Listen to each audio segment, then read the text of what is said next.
కేసీఆర్ గారు నీళ్ల కోసం ఓ బాహుబలిని మించిన యుద్ధం చేశాడు. కత్తులు, గన్నులు, దెబ్బలు, గొడవలు ఏం లేకుండా ఆ నీళ్ల కోసం ఒక యాగంతో కేసీఆర్ గారు ఆ నీళ్ళని కైవసం చేసుకున్నాడు.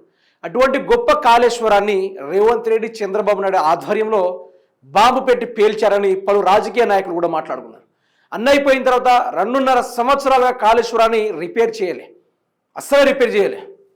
రిపేరింగ్ కోసం ఎల్ఎన్టీ సంస్థ డబ్బులు పెడతా అని చెప్పింది. ఎన్డీఎస్ఏ కూడా పలుమార్లు చెప్పింది, మేము తొందరగా రిపేర్ చేపియండి లేకుంటే అది కూలిపోయే అవకాశంలో ఉందనుకుంటూ మాట్లాడారు. కేసీఆర్ కళ ప్రజల కళ్ళల్లో, వాళ్ళ ముఖంలో ఆనందం చూడడమే. కరువు పోవాలి, రైతులు రాజులు కావాలి అనే నినాదం వైపు కేసీఆర్ గారు నడిచేటట్టే చేసుకున్నారు.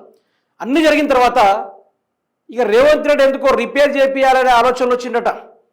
ఆ కాళేశ్వరం కోసం బీఆర్ఎస్ పార్టీ వాళ్ళు ఒక ఉద్యమాన్ని చేయలేదు. ఇప్పుడు స్టిల్ ఈ 2 సంవత్సరాల్లో కాళేశ్వరాన్ని రిపేర్ చేపియాలి, కాళేశ్వరాన్ని ముందుకు నడిపియాలి, కాళేశ్వరం ద్వారా నీళ్ళు అందియాలి అనుకుంటూ వీళ్ళు చేసిన యుద్ధాలు మామూలు కాదు. ఆ యుద్ధాలతో రేవంత్ రెడ్డి ఒక మాట మాట్లాడడం జరిగింది. వాళ్ళిద్దరు నన్ను మనశ్శాంతిగా నిద్ర పోనిస్తలేరు అని రేవంత్ రెడ్డి నోటితోటే రావడం జరిగింది. అందులోనూ ఇక్కడ ఇదే మాటను మనం చూసుకుంటే మిత్రులారా, మేడిగడ్డ రిపేర్లపై సర్కార్ ఫోకస్. కల్నల్ పరిచత్ మోహరా నేతృత్వంలో కమిటీ. మేడిగడ్డ సుందిల్లా అన్నారం బ్యారేజీల మరమ్మతులకు సమన్వయ కమిటీ. అధికారికంగా ప్రభుత్వం ఉత్తర్వులు జారీ. మే 30 వరకు పనులు పరిశోధనలు పూర్తికి ఆదేశం.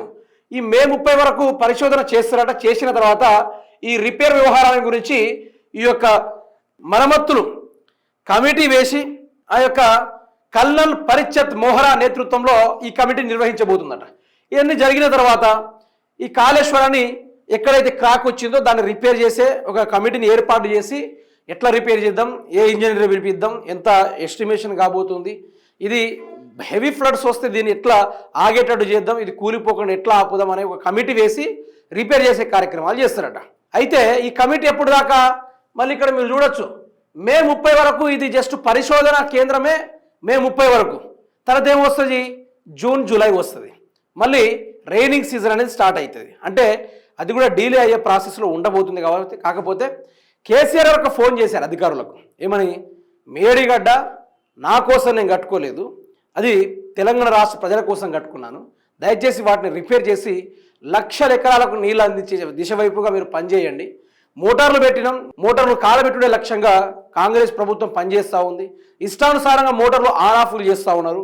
బాహుబలి మోటార్లు, ప్రపంచంలో లేని మోటార్లు, లిఫ్ట్ ఇరిగేషన్ మోటార్లు, ప్రపంచంలో లేనటువంటి లిఫ్ట్ ఇరిగేషన్ మోటార్లు ఈరోజు ఖరాబ్ అయ్యే అవకాశం ఉందనుకుంటూ కేసీఆర్ గారు ఒక ఫోన్ చేస్తే అధికారులు పరుగులు తీసుకుంటూ మరి ఈ పరిశోధన చేసి మే 30 వరకు దీన్ని కంప్లీట్గా తెలుసుకున్న తర్వాత దీనిపైన క్లారిటీగా నివేదిక ఇచ్చి ఎప్పుడు రిపేర్ చేస్తారనే దానిపైన వాళ్ళు కూడా లాస్ట్ కంక్లూజన్ కూడా ఇవ్వబోతున్నారు.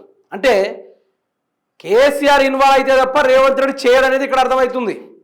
ఇప్పుడు రేవంత్ రెడ్డి ప్రజల కోసం రాజకీయాలు చేస్తలేడు, కక్ష రాజకీయాలు చేస్తూ ఉన్నాడు. నన్ను జైలుకు పంపిండు. ఇప్పుడు మీరు ఒకటి చూడొచ్చు, హైదరాబాద్లో మొత్తం ఇల్లు కూల్చుడు జరుగుతూ ఉంది కదా.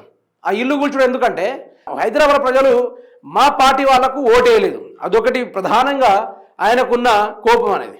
సెకండ్, మేడిగడ్డ విషయంలో రైతులు కానీ తెలంగాణ రాష్ట్ర ప్రజలు కానీ ఎవరు సుఖ సంతోషంగా ఉండొద్దు, అడుక్కొని తినాలి, వెనకటి కాలం ఇట్లా ఊరేసుకొని చచ్చిరు అట్లా చావాలి అనేది రేవంత్ రెడ్డి క్రూయల్ మెంటాలిటీ అన్నట్టు. అందుకని ఇక్కడ అనుకున్నట్టుగా చేస్తూ ఉన్నాడు, అనుకున్నట్టుగా దాన్ని ఇంప్లిమెంట్ చేస్తూ ఉన్నాడు అనుకున్నది మనకు క్లారిటీగా అర్థమవుతూ ఉంది. అందుకనే ఇప్పుడు కేసీఆర్ గారు రంగంలో దిగిండు కాబట్టి ఆ మనిషి మేడిగడ్డ రిపేర్కి ఒక కల్నల్ పరిచత్ మోహరాని పిలిచి మరి వారి ఆధ్వర్యంలో ఈ కమిటీని ఏర్పాటు చేసే దిశ వైపుగా నడుస్తూ ఉన్నారనేది మనకి ఇక్కడ క్లారిటీగా అర్థమవుతూ ఉంది. అందుకనే యావత్ తెలంగాణ రాష్ట్ర ప్రజలకు తెరవాల్సింది ఏంది అంటే, ఈయన మన కోసం అధికారంలో రాలే, ఒకటి సంపాదించుకోవడానికి, రెండోది ప్రజలు ఎవరైతే ఓట్లేనిదో వాళ్ళని హింసించడానికి, మూడోది ఆయన కళ్ళ ముందు ఏ రైతు కానీ ఏ మధ్యవర్తి కుటుంబాలు కానీ సంతోషంగా ఉండద్దు అనేది ఆయన ప్రధాన లక్షణం. అందుకనే ఈ 2 సంవత్సరాలుగా ప్రజల్ని హింసించుడే లక్ష్యంగా పెట్టుకున్నాడు ముఖ్యమంత్రి రేవంత్ రెడ్డి గారు.